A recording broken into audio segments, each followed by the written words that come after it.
Hello, you are listening to an article from webmobile.com. Webmobile, with a Y, provides quality, people-centered, professional mobile app and web development services with globally competitive pricing. The title is Doing Online Marketing Right. Just because you can, doesn't mean you should. There is a lot going on in online marketing, and some of what goes on is not above board. Online marketing is supposed to be geared towards finding and retaining customers. Instead of just focusing on the main objective, it is important to also pay attention to the little things. It is the little things that matter, and it is as a result of the little things that things can turn out great instead of average, if not completely dismal. Everyone who is involved in selling a product, service, or an idea should pay attention to online marketing because it presents numerous potential. Yes, everyone is selling something, even if what you are selling is just goodwill. When you do turn to online marketing, it is not acceptable to just stop there. You need to ask yourself what is the right thing to do. What is needed to do online marketing right? In order to answer this question, it is only practical to ask what it means to do online marketing wrong. The don'ts of online marketing. Doing things right is heavily rooted in avoiding the wrong things in the first place. In order to get online marketing right, these are some of the things to stay away from. 1. Invasion of privacy. I imagine I am like most people out there when it comes to my privacy, and do not take kindly to mine being violated. We all treasure our sacred spaces and like to keep them private. Invasion of privacy is the unlawful and unauthorized intrusion into someone else's affairs. This may take various forms, such as disclosing their private information, publicizing them in a false light, or making use of their name to ends of personal gain.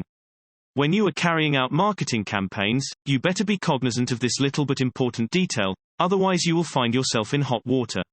I haven't personally known anyone suing someone else for invasion of privacy, but it is a possibility that it can happen to you.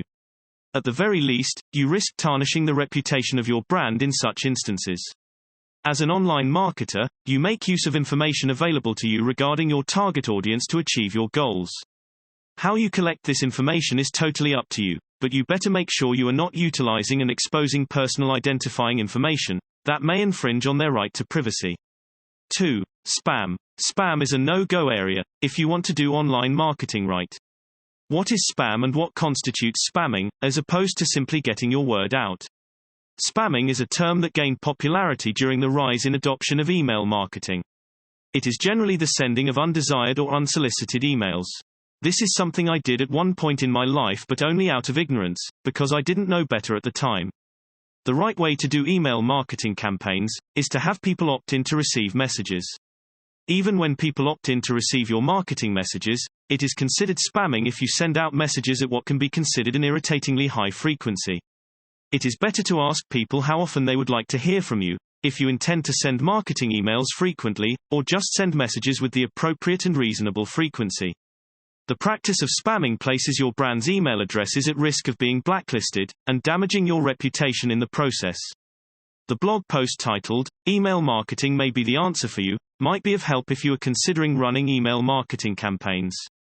3. False advertising. In order to make our marketing offerings seem more attractive than they actually are, we might be tempted to embellish more than a little. We might say the bags we are selling are stronger than they actually are, if we are selling bags, or we might say our software is guaranteed to bring our customers 100% more customers, if we are producing marketing software.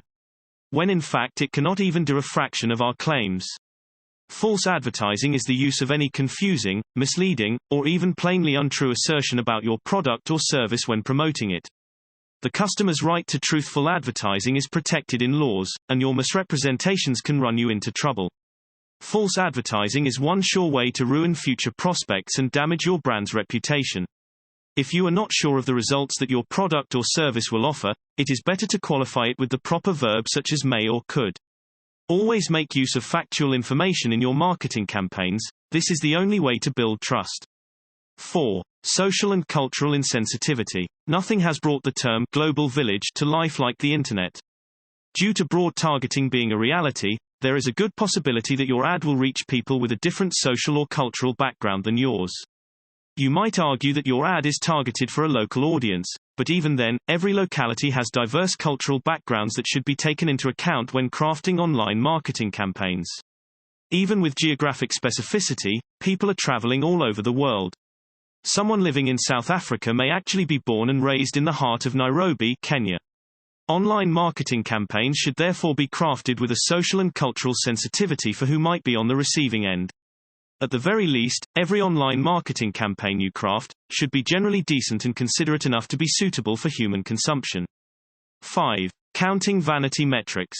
Measurement is important, but not all measurements are created equal.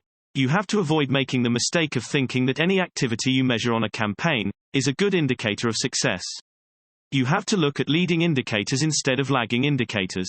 Leading indicators are the kind of metrics that will allow you to take proactive action and improve sales, whilst lagging indicators represent information you can do nothing about, because it is based in the past. 6. Prioritizing the sale over the customer. In a dog-eat-dog world, it is easy to get our priorities mixed up. What if we changed our perspective in as far as the customer is concerned? What if we prioritize their needs instead of prioritizing the sale? Prioritizing the sale over the customer's needs reflects a poor understanding of the dynamics involved. It is short-term thinking that fails to appreciate the bigger picture. By focusing only on the sale, you miss out on building trust and developing meaningful relationships with your customers. Instead of only prioritizing the sale, I assure you it is in your best interest to prioritize the customer. A pampered customer is a loyal customer. Once you understand and apply this kind of thinking, the sale and everything else will take care of itself. 7. Being irrelevant and inconsiderate. When it's all said and done, doing online marketing right is all about relevancy and being sensitive to the situation at all times.